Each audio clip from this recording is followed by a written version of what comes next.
Israel ने Iran के परमाणु ठिकानों पर हमला किया है।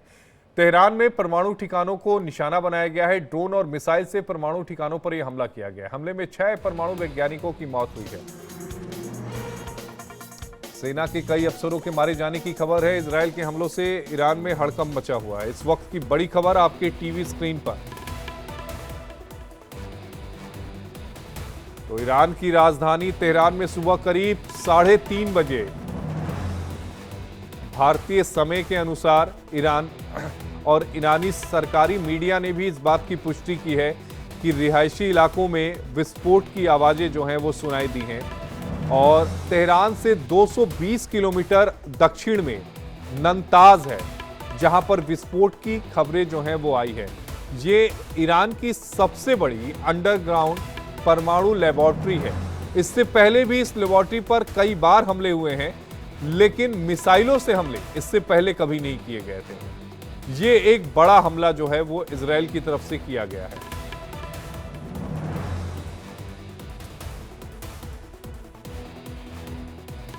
तो इजरायल ने जिन जगहों पर हमला किया है वो तेहरान है, अराक है, नंताज है, इस्फहान है और करमानशाह है।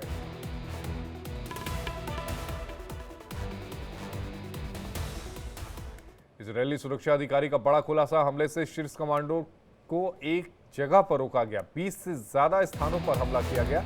15 मिनट से भी कम समय में हमला किया गया। प्रमुख कर्मियों को भी मार गिराने की साजिश रची गई थी। परमाणु स्थल पर मिसाइल लॉन्चर को निशाना बनाया गया। हमले में वायुसेना को भी निशाना बनाया गया। खुफिया जानकारी जुटाने में 1 साल लग गए और बिल्कुल सटीक ये हमला था। इजरायल ने ईरान पर हमले के कारणों की जानकारी दी। आईडीएफ ने ईरान पर हमले की वजह को परमाणु कार्यक्रम बताया है। 4 तस्वीरें भी हम आपको दिखाएंगे, लेकिन उससे पहले एक बयान सुनवाते हैं। For years, the Iranian regime has called for the destruction of the state of Israel, planning and advancing concrete military plans to do so. Over the past few months, intelligence has shown that Iran is closer than ever to obtaining a nuclear weapon. This morning, the IDF began preemptive and precise strikes targeting the Iranian nuclear program in order to prevent the Iranian regime's ability to build a nuclear bomb in the immediate time frame. We have no choice. We are operating against an imminent and existential threat. और इसी पर बातचीत करने के लिए हमारे सहयोगी प्रशांत हमारे साथ लाइव जुड़ चुके हैं। प्रशांत, अगर भारतीय समय के अनुसार माना जाए तो सुबह 5:15 पर यह हमला किया गया था, लेकिन ईरान के हिसाब से माना जाए तो सुबह 3:30 बजे का वो वक्त था। यानी आधी रात को यह हमला किया गया था और निशाना जो था वो बिल्कुल साफ था। जो जहां पर परमाणु लेबोरेटरीज हैं, नंताज, उसको पूरी तरीके से खत्म करना। और क्या जानकारी है? आशीष, देखिए, बहुत आपने जैसे बोला कि 1 साल पहले से तैयारी चल रही थी, तो दुनिया की बेस्ट एजेंसी में से एक मोसाद के कई 100 से ज़्यादा जो एजेंट्स थे वो ईरान के कई जगहों पे फैले हुए थे, जिन्होंने वो टारगेट सेट किए थे जिस पे आज जो है इजराइल ने जो हमला किया था, तो वो ऑलरेडी जो टारगेट्स थे मोसाद के जो एजेंट्स थे उन्होंने वो पूरी जानकारी पहले ही आईडीएफ को भेज दी थी और आईडीएफ ने उसी हिसाब से वो मेन टारगेट्स फायर किए जिन पे शक था कि वहाँ पर जो है लेबोरेटरीज हो सकती हैं परमाणु संयंत्रों की, और कई लोग जो है वो जो साइंटिस्ट जो मरे हैं वो लोग वहाँ हो सकते हैं, क्योंकि एक साफ संदेश इजराइल और अमेरिका बहुत टाइम पहले से कह रहा था कि हमें ईरान का परमाणु जो प्रोग्राम है वो पसंद नहीं है और इसको रोका जाए या इंटरनेशनल एजेंसी से इसकी जांच की जाए। यानी हर एक पहलू को पहले ही इजराइल और अमेरिका साफ कर चुका था, और आज जब वो ईरान इस पे नहीं झुका तो इजराइल ने साफ बोल दिया कि हमारा टारगेट जो है वो संयंत्र हो सकते थे जो हमारे हिसाब से गलत है और उस पर गलत तरीके से ईरान काम कर रहा है। तो प्रशांत, जो डोनाल्ड ट्रंप न्यूक्लियर डील की बात कर रहे हैं, ये न्यूक्लियर डील क्या है और जिसके चलते ये पूरी जंग की जो नौबत है वो आन पड़ी है, इसके बारे में दर्शकों को विस्तार से बताइए। देखिए आशीष, एक आईएईए जो एजेंसीज होती है, जो इंटरनेशनल एटॉमिक एजेंसीज होती है, जो चाह रही है कि ईरान में जाके वो एजेंसीज जाके पूरा वहाँ पर देखे जाके कि वो कितने परमाणु बम बना रही, क्योंकि ये ईरान पे आरोप लगे थे कि पूरे ईरान में कई जगह पे इन्होंने अपने परमाणु संयंत्र यानी इलीगल परमाणु संयंत्र बना रहे हैं और कई खतरनाक मिसाइलें और हथियार बनाए जा रहे हैं, जिसे आगे जाके जो है इन देशों पे खतरा हो सकता है या जो दुश्मन है ईरान का उस पर अटैक हो सकता था। कुछ टाइम पहले आशीष एक वीडियो जारी किया था ईरान की गवर्नमेंट ने, जो अंडरग्राउंड एक सिटी बना दी थी जहां पर सारे अत्याधुनिक हथियार जो बनाए गए थे उनकी एक प्रदर्शनी लगाई गई थी, जहाँ पर राष्ट्रपति खमनई खुद वहाँ पर आए थे और जीप पे बैठ के उन्होंने पूरा वो हथियारों का एक जो जखीरा था वो दुनिया को दिखाया था।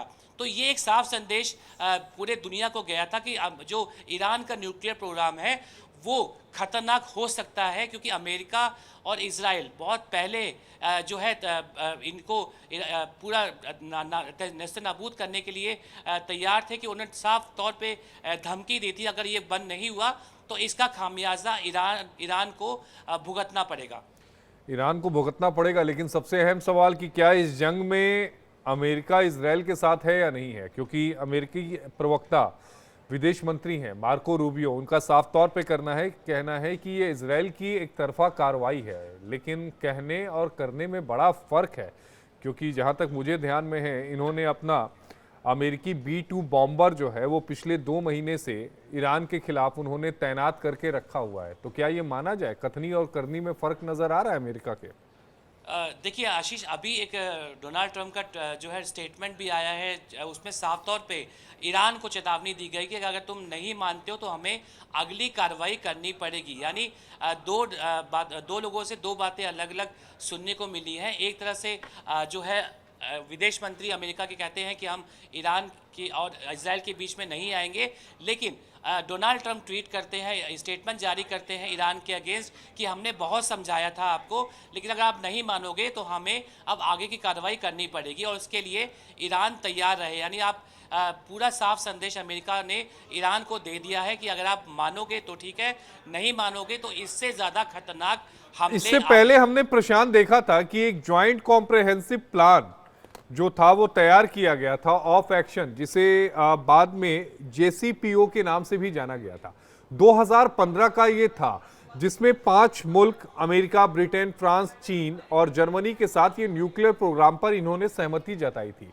बाद में आरोप लगा कि भाई ईरान जो है वो चोरी जो है वो यूरेनियम जमा कर रहा है और अपने परमाणु हथियार बनाने की कोशिश कर रहा है, और 2021 में इस समझौते को रद्द कर दिया गया था। हालांकि उसके बाद बाइडेन साहब की सरकार थी अमेरिका में, वो कोशिश कर रहे थे समझौता कराने की, फिर से पैच करने की। तो क्या एक बार फिर से उसी तरह की कोई डील जो है वो ईरान साइन करेगा? बहुत मुश्किल लग रहा है आशीष, क्योंकि जो खमनई ने बोला है कि हम अब युद्ध करने के लिए बिल्कुल तैयार है और ये जो हमला हम पे हुआ है ये युद्ध माना जाएगा। तो जो UN को चिट्ठी लिखी गई है ईरानियन विदेश मंत्रालय के और बाकी मंत्रालयों की तरफ से, वो साफ संदेश दुनिया को दे दिया गया है कि अब ईरान पीछे नहीं हटेगा।